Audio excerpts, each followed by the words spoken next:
5.9%. That is the official unemployment rate right now, or at least it was, and the month has passed. Now, many can quibble with that, but it is pretty low. Back to 2008 lows. Governor Mike Huckabee here with how that translates into what happens this November. What do you think? I don't think it has a big impact, because here's the thing. Numbers like that matter to you and me. They matter to economists. But let's talk about who's got to go out there and vote and decide an election. It's a person who either has a job that isn't as much of a job as he or she would like, or it's a person who has a part-time job that used to have a full-time job, or it's a person who is no longer even being registered in the numbers because they gave up.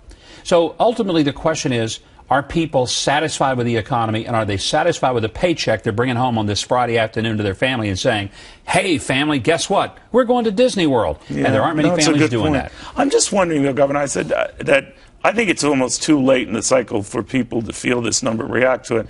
But I also remember what happened to Republicans after taking the House 4 years ago in the last midterm, that they couldn't sustain that. And whether something like this has some sustaining value, the number, that unemployment rate keeps going down. And you're right, we can interpret this data what we want, but it is what it is.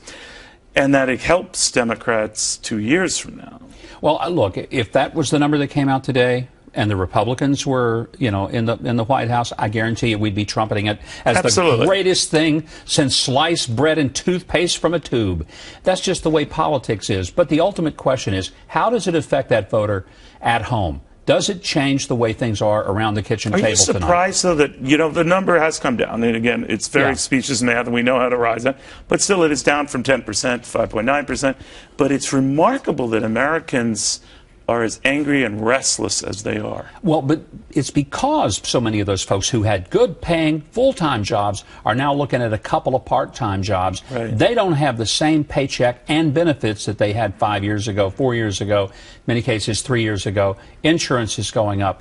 That's why it's not a time you don't see people out here in the streets dancing on 6th Avenue in New York. And my guess is they're not going to be.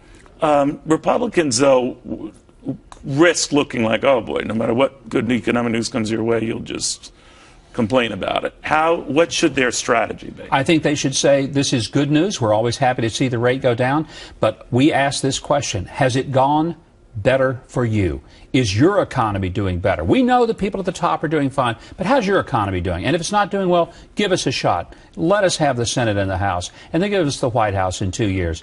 And if we can't fix it, then throw us out too. I think that's how they've got to frame the message, not to be critical. And, nobody wants to hear Republicans massage the numbers.